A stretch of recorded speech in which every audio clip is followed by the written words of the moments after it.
futuro aspetta l'ex caserma Pepe e il convento di San Nicolò al Lido dopo l'accesso agli atti sul progetto per un nuovo albergo e un'area di ristorazione e scontro in comune.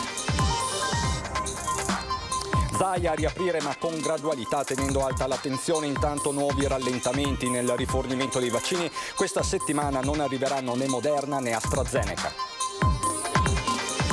Apertura domani dell'attività vaccinale nel Pala Expo di Marghera, 10.000 metri quadri sui quali opereranno da domani 10 linee vaccinali. La struttura ha una potenzialità di 2.800 somministrazioni al giorno. Presidio dei lavoratori a CTV in campo San Maurizio a Venezia. I lavoratori contestano il taglio di stipendio e i nuovi orari decisi dall'azienda per fronteggiare la crisi. Nuova indagine della Guardia di Finanza sui subappalti alla Fincantieri, raffica di arresti e maxi sequestri di conti correnti e beni di lusso.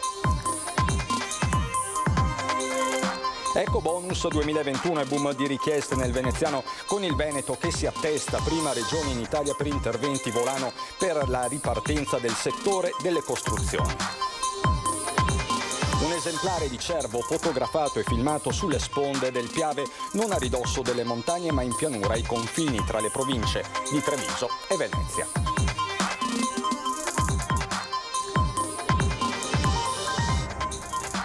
Bentrovati, buonasera telespettatrici, telespettatori di Antenna 3. In primo piano di questa edizione veneziana dei nostri telegiornali, il futuro che aspetta l'ex caserma Pepe e il convento di San Nicolò al Lido, un tema che fa discutere non poco nella politica veneziana. A chiedere chiarezza il consigliere comunale Gasparinetti, che sul tema ha ottenuto un accesso agli atti.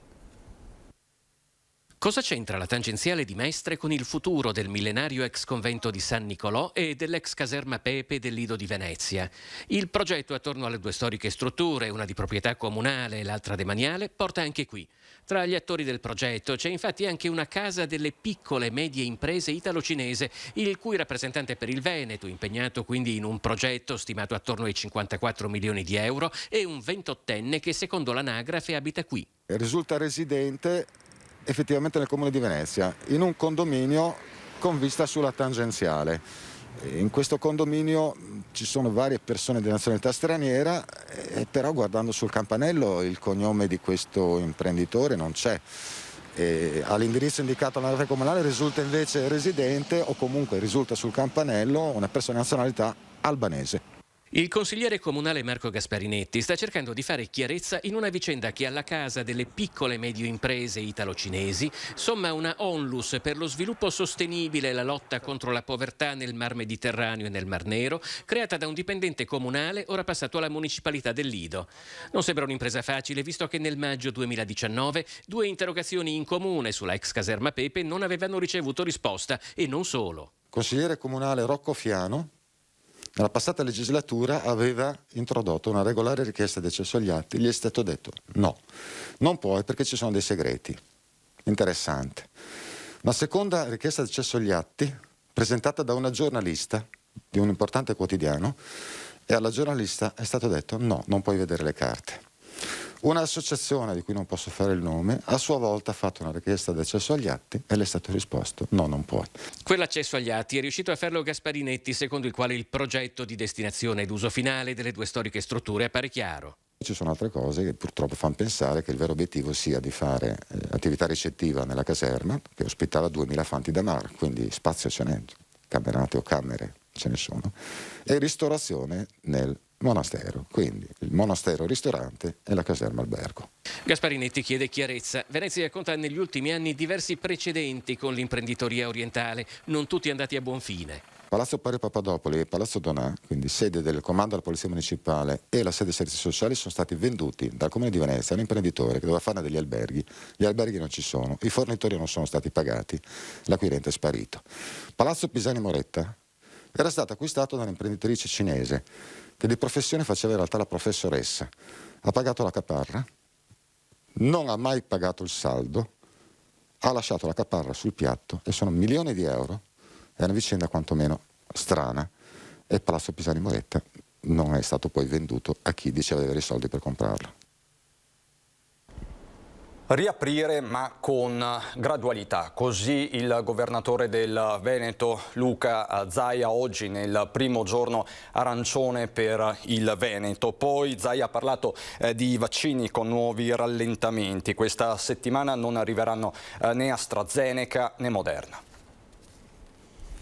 Veneto in zona arancione, ma attenzione, spiega Zaia, non abbiamo ancora imboccato la via della discesa nelle curve, si registrano dei cali ma anche delle riprese. Il decreto prevede fino al 30 aprile zona rossa e zona arancione. Qualora le condizioni epidemiologiche consentissero di reintrodurre le altre fasce, c'è la possibilità di farlo. Sul modello dei 21 parametri il governatore è chiaro, diventa giorno dopo giorno sempre più anacronistico perché costruito in un momento nel quale non esisteva una diagnostica e delle cure come facciamo oggi. Dico semplicemente che ci vorrà il buon senso di saper dosare, diciamo, la voglia che abbiamo tutti di aprire con quella che è di preservare la salute, diciamo, dei nostri cittadini. Penso che la verità stia nel mezzo, non stia né dalla parte del liberi tutti, ma tantomeno dalla parte di chi dice che bisogna restare chiusi tutti. Insomma, penso che comunque ci voglia una gradualità. Comunque giovedì annuncia, incontreremo il Presidente del Consiglio, bisognerà trovare un equilibrio tra la voglia di riaprire e la valutazione del pericolo dell'epidemia.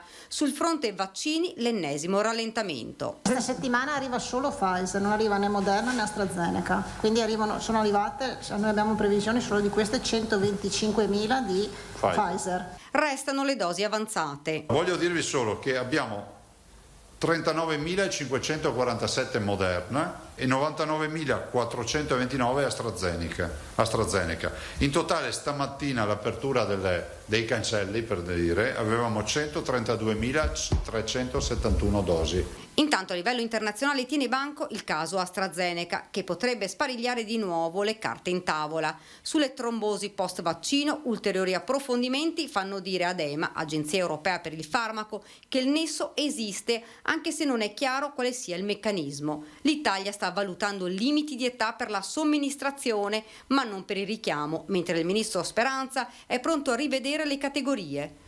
Velocizzare la campagna vaccinale significa anche trovare il maggior numero di personale per farle. Zaia torna sulla polemica nata dalle sue parole. Non ci vuole una laurea per fare le iniezioni e ribadisce il concetto. Vi dico la verità proprio perché siamo tra quattro amici, nessuno ci ascolta. Io avevo anche pensato di presentarmi al centro vaccinale a fare le iniezioni, però poi ho pensato, c'ho una laurea, smentisco me stesso o no? Ma comunque se mi arruolassero a fare iniezioni andrei, cioè, mi piace anche, per cui... Vaccini e aperture, anzi riaperture, questi sono i temi caldi di questi giorni e di queste ore. Da qui parte il nostro sondaggio di questa sera. Riaprire tutto insieme alle scuole. Potete come sempre dirci la vostra, vedete i numeri 0422 1626 691 se la vostra risposta è sì, se la vostra risposta è no, il numero è quello in rosso 0422 1626 690. La chiamata è totalmente gratuita, l'esito del sondaggio come sempre questa sera a Ring a partire dalle 21:15.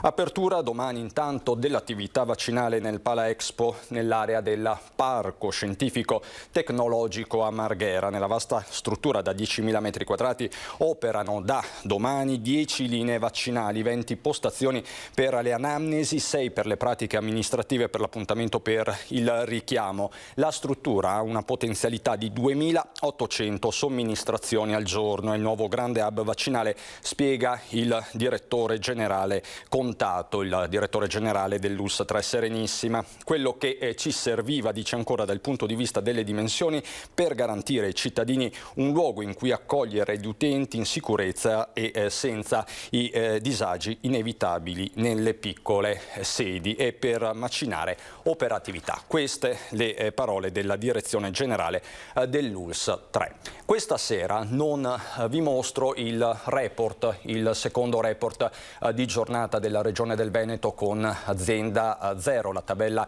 quella classica che dà la curva del contagio, perché dalle verifiche dei funzionari dell'informatica della Regione è emerso che il report delle ore 18 non era attendibile. Un laboratorio privato ha infatti inserito dati provenienti da un'altra regione, salvo diverse indicazioni fanno sempre sapere dalla regione, il bollettino è stato annullato. Si rimanda a quello di domani mattina che come sapete viene solitamente diffuso alle ore 8. Ritorniamo sui temi della ripartenza e delle riaperture. Oggi flash mob a Venezia di Fratelli d'Italia a fianco delle imprese del territorio. Vediamo. Se mi chiudi non mi chiedi è lo slogan del flash mob di Fratelli d'Italia in campo San Geremia a Venezia, per dire basta alle chiusure indiscriminate, chiedere il miglioramento del decreto legge sostegni e far ripartire immediatamente le attività che dopo aver investito in sicurezza per lavoratori e clienti possono riaprire.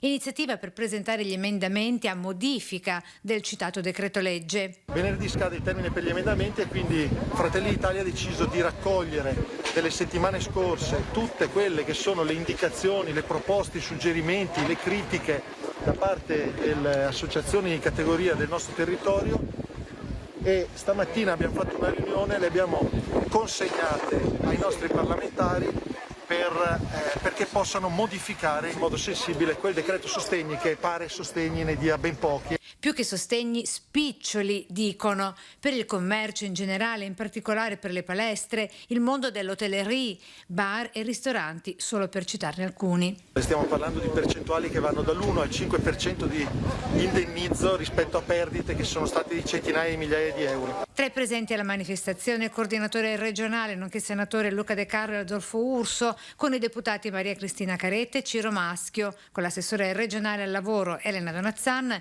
e tra i consiglieri regionali Gio Formaggio, Enoch Soranzo, Tommaso Razzolini, Daniele Polato. Rimaniamo sui temi del lavoro, presidio dei lavoratori a CTV in campo San Maurizio. Oggi a Venezia i lavoratori contestano il taglio dello stipendio e i nuovi orari decisi dall'azienda per fronteggiare la crisi da Covid.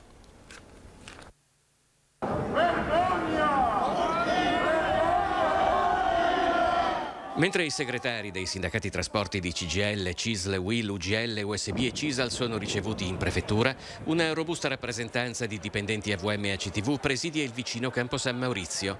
È l'ennesimo capitolo di un braccio di ferro che da circa 2 mesi contrappone dipendenti e azienda sulle politiche messe in atto da quest'ultima per fronteggiare la crisi di bilancio innescata dal Covid. La situazione è difficile ovviamente, è difficile ormai da più di 2 mesi.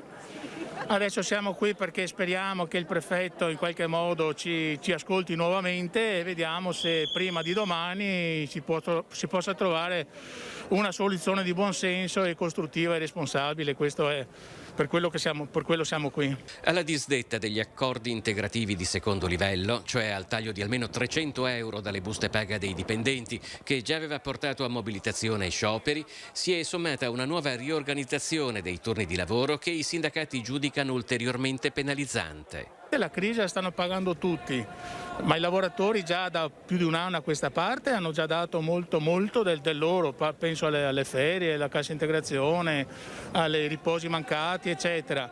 Adesso noi vogliamo che si trovi una soluzione che sia strutturale e definitiva, perché insomma è chiaro che così è difficile. I sindacati hanno dato al prefetto la disponibilità ad iniziare il confronto con la direzione aziendale a partire dalle prossime ore. La cronaca, nuova indagine della Guardia di Finanza sui subappalti, fincantieri, raffica di arresti e maxi sequestri di conti correnti e di beni di lusso. Nuova indagine sulle ditte in subappalto alla Fincantieri nel mirino dell'operazione della Guardia di Finanza, sfruttamento del lavoro e fatture false, sequestrati beni, immobili, conti correnti, macchine di lusso e orologi di pregio per un valore di 1.300.000 euro. 14 gli indagati, di cui 10 destinatari di misure cautelari, 4 agli arresti domiciliari, accusati anche di violenza privata perché in alcune occasioni avrebbero minacciato di ritorsioni altri indagati che hanno testimoniato contro, 6 con divieto di dimora e interdizione dall'attività imprenditoriale, 7 le ditte coinvolte, impiegavano 77 dipendenti formalmente assunti in regola ma di fatto retribuiti con il meccanismo illecito della paga globale, cioè sottopagati con un salario orario forfettario. Titolari amministratori di piccole imprese del settore della carpenteria metallica, per lo più di nazionalità albanese, sottopagavano lavoratori connazionali ma anche alcuni italiani, ripulendo i guadagni illeciti tramite il giro di fatture false. Grande successo a Sant'Erasmo per le vaccinazioni nel vaporetto ambulatorio. Nel vaporetto, trasformato in ambulatorio medico galleggiante, circa 120 gli anziani vaccinati a Pasquetta a Sant'Erasmo, uno degli orti di Venezia che ospita circa 500 abitanti. Tra un vaccino e l'altro c'è stato pure il tempo di scherzare, a riprova di come il clima a bordo fosse di quelli rassicuranti e carichi di fiducia. Ma lei è davvero over 80? No. Ah, perché sembra più giovane, per questo dico. Ne ho 60. Il vaporetto, attraccato nel pontone normalmente usato per caricare e scaricare i passeggeri, mentre a terra, con calma e in ordine, si presentavano i candidati. A bordo si è proceduto a vaccinare gli aventi diritto dell'isola. Da definirsi ora la prossima uscita, che visto il successo ottenuto con l'alta adesione alla campagna vaccinale si ripeterà nei prossimi giorni, proprio per alcuni punti di Venezia da cui gli abitanti farebbero più fatica a raggiungere un centro vaccinale. In fase di definizione la nuova calendarizzazione. Intanto nasce a Venezia il nuovo manifesto per la sostenibilità. Il risparmio energetico, la digitalizzazione, la pratica del riciclo e del riuso, la bioeconomia circolare e la riduzione del consumo di suolo, la valorizzazione del patrimonio urbano e la produzione elettrica da fonti rinnovabili, tra gli obiettivi del primo manifesto per la sostenibilità redatto da Confindustria Venezia in collaborazione con Kyoto Club. Anticipiamo i tempi del Next Generation EU. Rappresentiamo un territorio forte, un territorio che è in grado di pianificare, di progettare e di fare squadra. Lo facciamo con i principali attori del territorio e con le migliori competenze. Le aziende protagoniste di un futuro sostenibile è l'invito del manifesto per la sostenibilità. Al documento hanno aderito diverse istituzioni, tra le quali il Comune di Venezia e la Camera di Commercio di Venezia e Rovigo. Ed è eccellente l'idea che possa essere Venezia faccia carico più che qualche altro territorio altrettanto prestigioso, perché da qua dobbiamo recuperare competitività e quelle zone che in qualche modo oggi più che altre sono nell'occhio di tutti noi, per diventare vive e attive in uno sviluppo che deve essere pari pari tra l'ambiente e anche il lavoro. Ecobonus del 110%, il Veneto prima regione in Italia per numero di interventi ed è boom nel veneziano.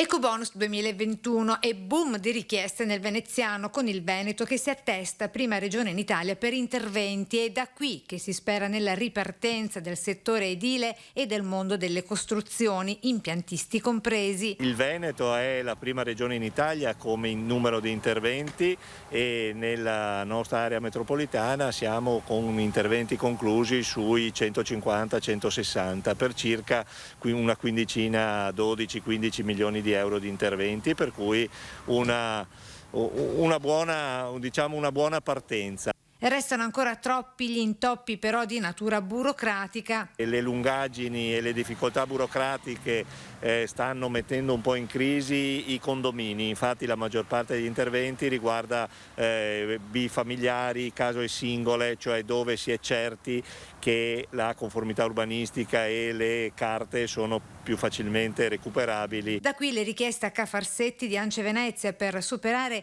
anche le difficoltà legate al Covid per il cosiddetto accesso agli atti. Abbiamo avuto degli incontri anche per esempio a Venezia con l'assessore De Martin che si è detto disponibile disponibile aumentare anche la squadra dei dipendenti comunali per l'accesso, proprio cosiddetto accesso agli atti, però tutto questo ovviamente rallenta le operazioni. Gli interventi richiesti per sistemare case il più delle volte con la formula dello sconto in fattura e cessione del credito. Ovvero cede il proprio credito all'impresa, la quale attraverso appunto lo sconto in fattura riceverà i soldi una volta che cederà a sua volta questo credito presso un istituto bancario dove ritiene giusto, o se lo porta addirittura in detrazione propria. In questi giorni, in fase di discussione tra Camera e Senato, la proroga al 2023 nelle carte del recovery plan del superbonus al 110%. Per la prima volta un cervo è stato avvistato nella pianura tra Treviso e Venezia. Un esemplare di cervo, chi dice un maschio, chi una femmina, fotografato e filmato sulle sponde del Piave, non a ridosso delle montagne, ma in pianura ai confini tra le province di Treviso e Venezia. Più persone l'hanno visto, un cacciatore che l'ha scorto a Romanziol di Noventa ha segnalato la presenza alla polizia ittico-venatoria della città metropolitana di Venezia, ed è davvero una prima volta per questo territorio. Ma anche nel Trevigiano gli avvistamenti sono stati numerosi. Le immagini che vi proponiamo sono state realizzate da un nostro telespettatore, Paolo Piva, a Piavon di Oderzo. In particolare mi sono preoccupato perché 2 automobilisti me l'hanno segnalata nel attraversamento della bretella fra Noventa di Piave e Sagareda. Piavon, Candolè, addirittura l'attraversamento della Postumia. L'importante è trovarlo, vederlo, eventualmente sedarlo e poi riportarlo in un ambiente più tranquillo. Molto probabilmente proviene dal nostro Cansiglio, seguendo un tracciato, adesso non so se dire lungo il Piave o i boschi che ci dividono, perché se pensate bene noi in un'ora di macchina arriviamo in Cansiglio, quindi questi animali si muovono con molta tranquillità. Io sono convinto che ci sia perso, che non sia un animale di proprietà. L'animale va catturato, ne va della sicurezza sua e degli automobilisti. L'appello è avvisare immediatamente le istituzioni o i vigili o il sindaco stesso oppure qualche veterinario che hanno sempre il numero del cellulare appresso, in modo tale da poterlo individuare. Vi ricordo in ultimissima battuta l'appuntamento con Ring questa sera a partire dalle 21:15 in studio con il vice direttore Ferdinando Avarino. Adesso ci sono le previsioni del tempo, buon proseguimento di serata.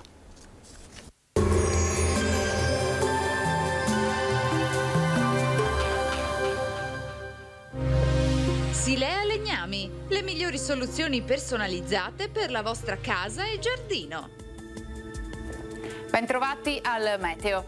Pressione atmosferica in aumento, dunque tempo più stabile, ma correnti scandinave irrompono sull'Italia provocando un crollo termico che abbiamo già iniziato a percepire, a dire il vero, nei giorni scorsi. Vediamo allora il dettaglio.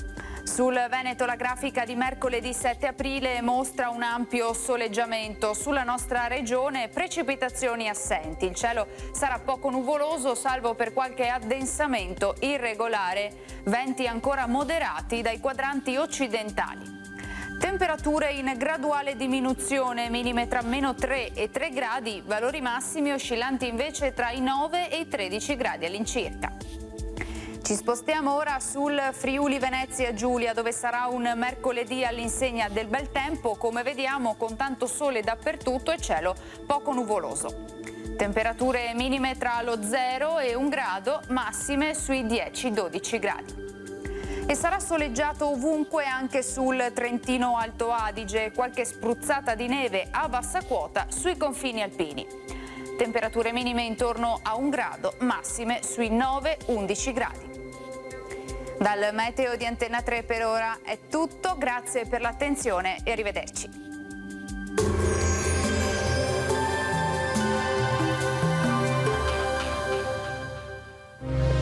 Silea Legnami, le migliori soluzioni personalizzate per la vostra casa e giardino.